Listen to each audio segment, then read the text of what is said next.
जोहार SNB live रे सानाम को सागुन दाराम इन देवाशीष तेहन हुयुक कना अम्बोबती परब और नुआ अम्बोबती परब दो जास्ती कायते वेस्ट बेंगल रे जास्ती नेलोआ ना साउथे झारखंड रे उड़ीसा रे तिना गान नेलोआ से बांगा ओना बांग बाड़ायोक कना किछु गान गंके नुआ हको मेन गिया जे जहां अम्बोबती जहां परब कना नुआ दो सांताल कुआ कना और आडी लाहा खना गे नुआ हेज हिजुक कना से आडी सेदाय खना गे कैलेंडर बांग तैयार कना ओना लाहा खना गे नुआ अम्बोबती परब दो मानाव हिजुक कना एनखान तेहन नुआ को इदी काते बोन कथा नुआ अम्बोबती परब जहां माना कना होय नुआ इदी काते बोन कथा नुआ रे इतिहास चेत कना नुआ हो बाड़ाय दा बोन रिकया ओना साथे बोन बाड़ा ओना तेहन आबो साथे सावता सुसरिया मेना आकादिया नीलमणि गंके जपड़ाव रे मेना आकादिया नीलमणि गंके नुआ चैनल रे सागुन दाराम ओना साथे जोहार जोहार एका नीलमणि गंके आपे जहां लका आतु आतु सेन काते पे बोंगा बुरु बेपार ते पे बुझाव को गया बोंगा बुरु बेपार ते क्लास हो पे एमा कोआ मिटन चर्चा पे दोहया गालमाराव आखड़ा पे दोहया एनकान होय जहां लका उड़ीसा रे होय नुआ जहां अम्बोबती परब नुआ दो तिना गान मारा से बांगा चला से वेस्ट बेंगल रे दमे जास्ती नेलो गया झारखंड रे हो नेलो गया वेस्ट बेंगल रे किछु गान गंके नुआ हको मेन गया नुआ दो आडी सेदाय खना गे हेज आकना नुआ अम्बोबती परब तो चेदेम लया नुआ इदी काते नेलबिन देवाशीष बाबू तेहन जहां कथा बेन कुली केलिया तेहन उड़ीसा रे तो नितो बुन ना नो अम्बोबती परब तो ना अरेलिन नेला अलिया नजर ते बचुआ चिकाते जहां तिना गे जुदी को परबो कना आबो आदिम को चे संताल को तो ना बलिन नेला कत कोआ और जुदी को परबो कान खान ओका सेट करे और जति को तो को परब दाड़े कान गया चिकाते ओना दो उनको लेकाना धारा कान गया उनको लेकाना परब गे आंजमोक काना कथा ते दो और नोडे जहां लेका आबो आपे बेंगल सेट बिस्ती काते बिन लई किया बखान झारखंड सेट को हुयुक कना तो बेंगल सेट दो हुई दाड़िया चिकाते ओना इलाका रे दो अड़ी मारंग मारंग गुरु मेना काट कोआ आले नोडे जहां उड़ीसा रे आबो तेहन गुरु गंके सुर हड़ कनाले आले उनिया अडिगान ले चर्चाएगा बखान दो ले दाड़ा हका आजा ऑर्गेनाइजेशन करे अड़ी दिलिन कमिया का तबे नितो बुर ना नोआ परब दो आबो जहां ना पंडित रघुनाथ मुर्मुआ आड़ांग खन चे अकिना जहां परब पुने ना व्यवस्था खन दो ना नितो भुर बलिन आंजम का और नोआ करे तो बलिन नेलेआ तबे आबो नोडे नितो जहां लेका बिन लई केआ बेंगल ना कथा बेंगल से रे दो अड़ी मारंग मारंग गुरु मेना काट को पंडित खन हो सेना गुरु मेना काट को जहां लेका नितो अबो नेलबिन ओना इलाका रे दो बेंगली को चेत को परबो कना बाको परबो कना ओना लगन को फ्लो दाड़िया ओना खातिर ते ओना इलाका रे गे ना जस्ती लिन नेरेआ और झारखंड रे हुई दाड़िया किंतु झारखंड कोड़ा साला होलिन गपाल मारा बड़ा कान गया बखान दोलिन दाड़ान कान गया उनको साला हा उनकाना कथा को ना अरेलिन जामा एकेबारे नीलमणि गंके जहां लकाम लई केदा जे हो नुआ जहां परब बांग माना कना वेस्ट बेंगल रे जास्ती माना कना उड़ीसा रे बाय माना कना झारखंड रे मिद बार हर को मानावेता नोंकाना इनफॉरमेशन मेना कता एनखान चेलका नुआ रे इतिहास जहाना बड़ाय मेना कता जे नुआ परब अकोया कना चिका लेकाते नेल बिन नोआ ना इतिहास तो नितो भुर तो ना अरेलिन जामा ओनाते ओना दो बांग बड़ाय दो अलिन बांग गेलिन लैया तो आदिम को बखान आबन हड़ को चिता रे नोआ को परबो कना ओना हल बलिन बड़ाय आदो आपे जखन बेंगल रे पे मेनेआ आदो बेंगल रे दो अड़ी मारंग मारंग गुरु को मेना अकात कोआ सेना गुरु को तो अड़ीगान कथा को बड़ाय का आदो उनको जहां गुरु को मेना अकात कोआ आदो उनको गुरु को लेकाते दो हुई दाड़िया आबो अंतेन को आबन खेरवाड़ वंशरिन बखान आबो संताल को मानावेत गे चों और अंतेन जहां तिना गे गुरु सुसरिया को एमान को मेना अकात को नुकु दो हुए तो आको ओना दो को सरी धर्म पास्टा सेट खन को नाम अकात गे चों और सरी धर्म रे दो ओना दो मेना गे चों ओना रे व्यवस्था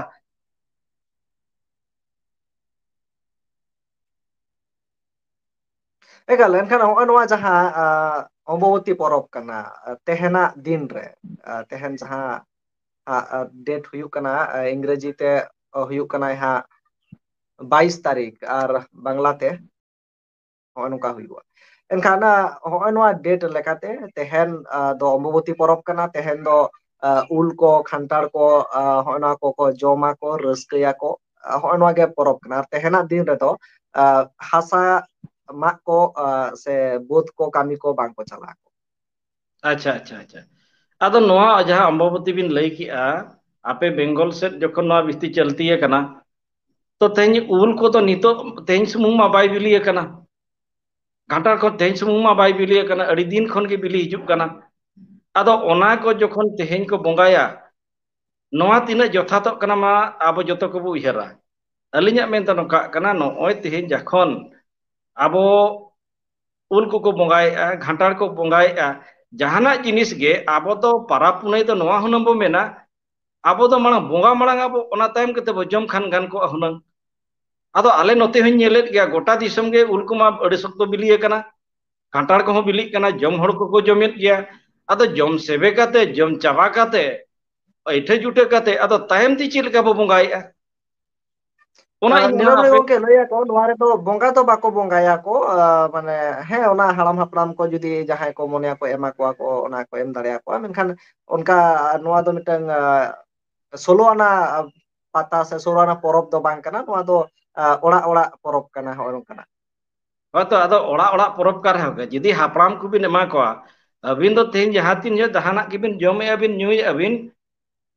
बाखान आबो बो नेलेआ प्राय हड़ को तीना गान उनकान हड़ मेना अकात को जहाना गे को जमा बांग चा को न्यूया आ लड़ू को जमा दाका को जमा उन जो हो तीना गान दो कटिक कटिक को बोंगा ᱧᱚᱜ का बोंगा ᱧᱚᱜ काते गे ना आदो को जम न्यूया आदो ओना जहां व्यवस्था मेना ओना मा अबिन जहां तीन जो की बिन जमेआ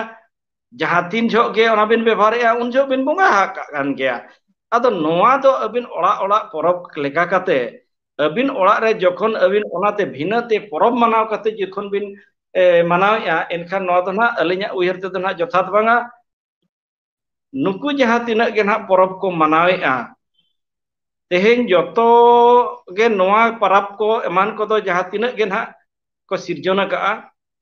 तेन आबो जाति रेना परब पुनई को दो अड़ी चांदो पिछी आर ओना को दो उना खर्चान तो परब पुनई को दो बांग कना मेनखान नितो जहां लका ना जुग चलाक कना नितोगा जुग रे दो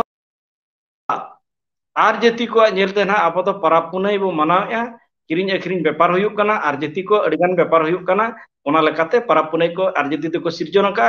चिकाते ओना लेकाते गे उनको पैसा को कमाएआ आदो आबो हो ओना रे बो बोलो कना आबो बो फसाव कना एनखान नोआ इदी काते नोय नोआ जहां अम्बवती परब इदी काते चेरम लैया मुचाद रे चेद बार्ताम सामान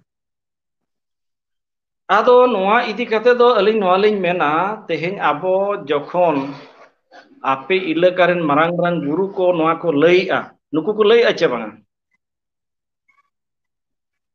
आपे इलाका रे जहां गे गुरु मेना कत को नोआ कथा को चर्चाए चे को बांगा मासे ओना लೈ लिंग बिन चर्चाए दाको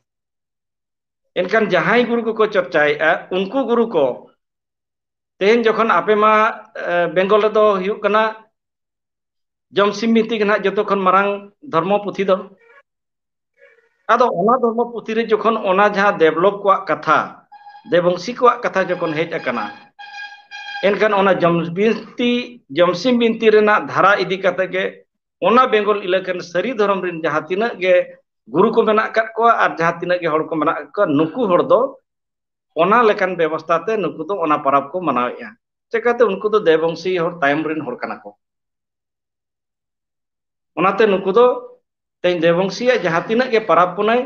ओना दो जमसिम बिनती रे मेना का आपे ना बेंगल इलाका रे दो ओना खातिर ओना परब को गे बिस्ती काते को मनावेआ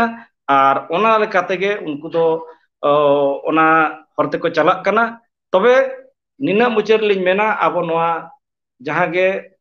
उड़ीसा हुयु झारखंड हुयु आर आसाम हुयु जहां तिना गे जगह हुयु कना बेंगल हुयु मेनखान नौकान तिना गान परब को दो आबो दो बचुआ आर नोआ को दो परब हो बांग कना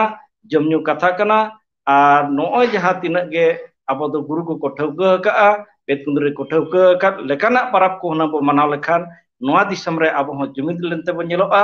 आर सरकार आबो हो मान्यता एमाबोना चलो दिसम हर को आपे को नोआ इदी काते चेद उयहर दारा चेद दिस हुदिस निहति कमेंट तलाते सदर ताबन पे नोआ कथा को जहां रोड हुइना नोआ को इदी काते आपे को जहाना उयहर धारा से आपे को इदी कथा दो सेना पिया डिस्क्रिप्शन रे लिंक मेना कदा व्हाट्सएप रेना ओरे खोना आपे पे दोहो दाड़ेया से नोआ को इदी काते आपे को बिचार धारा पे दोहो दाड़ेया आयमा साराव नीलमणि गंके आम अक्तो मेम केदा आमा जहां उयहर धारा बिचार धारा सामाय केदा मा एनखान जोहार गे दिसम हर आपे को आर धावते जोहार जोहार